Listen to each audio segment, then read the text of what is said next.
علیکم ناظرین، کیا آپ نے کبھی سوچا ہے کہ آگ بھی ٹھنڈی ہو سکتی ہے؟ یہ کوئی کہانی نہیں بلکہ ایک سچا واقعہ ہے۔ یہ واقعہ ہے حضرت ابراہیم علیہ السلام کا۔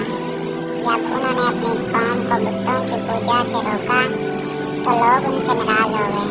انہوں نے فیصلہ کیا کہ حضرت ابراہیم علیہ السلام کو سخت سزا دی جائے اور ایک بہت بڑی آگ جلائی، اتنی بڑی کہ کوئی اس کے قریب بھی نہیں جا سکتا تھا۔